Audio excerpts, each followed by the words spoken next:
Hi Ma, hi classmates, good day. My name is Cariel C. Espirito and my topic is about training, appraising, and promoting office personnel. Employee development, which helps maximize use of human potentials, is seen as a continuous process that lasts for the duration of office tenure with an organization.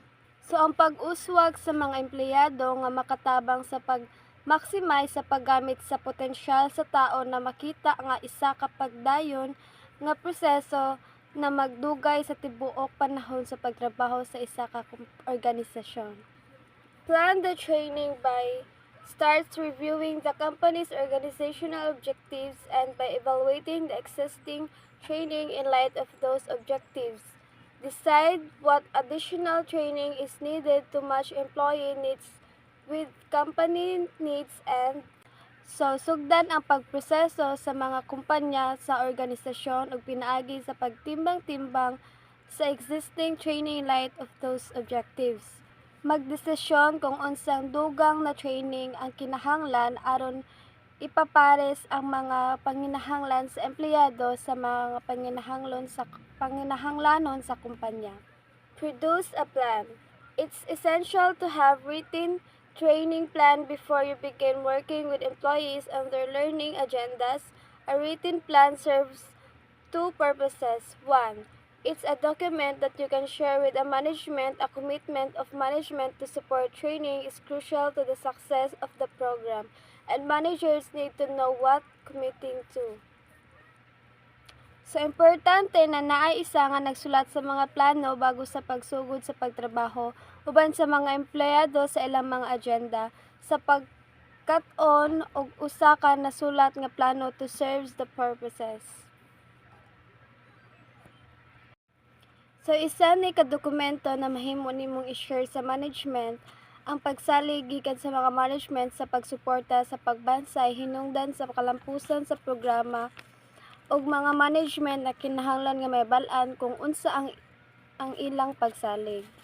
Number 2, it's a benchmark for measuring the effectiveness of training activities. With a written plan, you can assess the original plan against what is actually happening and also gauge to quality of the training and the benefits that result.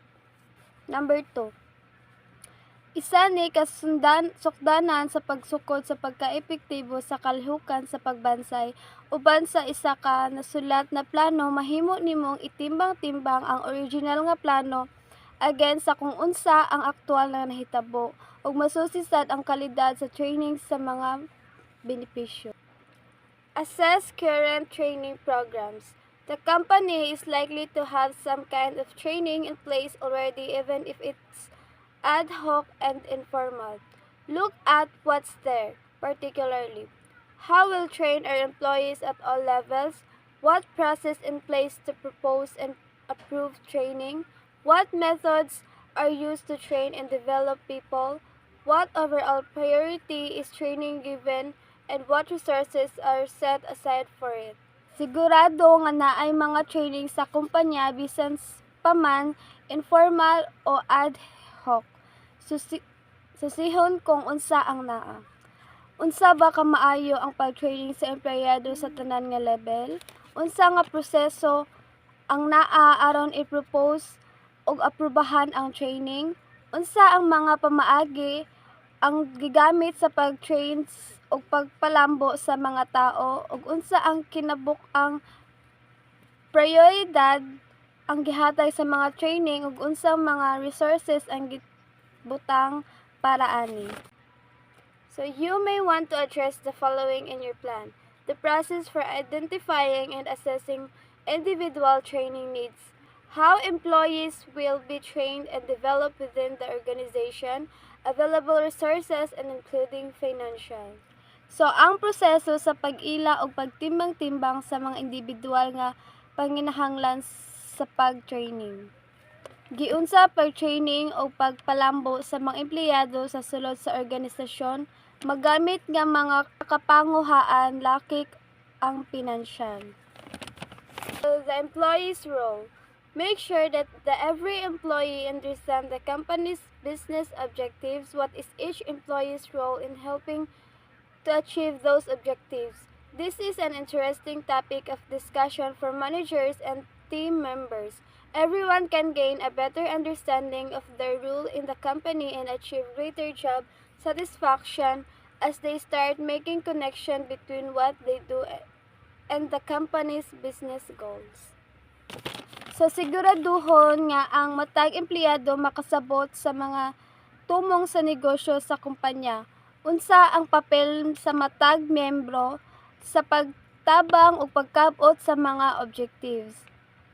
And this is an interesting topic of discussion for managers and team members. Ang tanan mahimong makakuha og mas maayo nga pagsabot sa ilang papel sa kumpanya ug makabot ang mas dako nga job samtang nagsugod sila sa paghimo og mga connection between what they do and the company's business goals.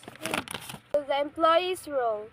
Make sure that every employee understands the company's business objectives. What is each employee's role in helping to achieve those objectives? This is an interesting topic of discussion for managers and team members.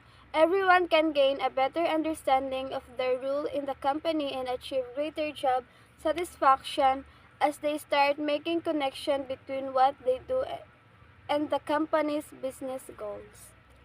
Aims of performance appraisal are to give employees feedback on performance, identify employee training needs, documents criteria used to allocate organizational rewards. Appraising performance office employees. A performance appraisal, employee appraisal, performance review, or career development discussion is a method by which the job performance of an employee is evaluated, generally in terms of quality, quantity, cost, and time, typically by the corresponding managers or supervisor. A performance appraisal is a part of guiding and managing career development. Ang performance appraisal isa ka proseso ang pasundayag sa trabaho sa isa ka empleyado. Kasagaran pinaagi sa ilang manager or supervisor. Lahi ang silbi nga usa ka himan sa pag-iya sa pag-uswag sa karera, paghimo og mga desisyon sa personal, pag-ila sa mga oportunidad sa pag-uswag sa organisasyon, paglambo sa komunikasyon sa empleyado sa mga teknik sa pagpili o pagpauswag sa pasundayag pinaagi sa pagtambag, pagbansay o pag-uswag. Aims of performance appraisal are to forms a basis for personal discussions, salary increase, promotions, disciplinary actions, bonuses, etc.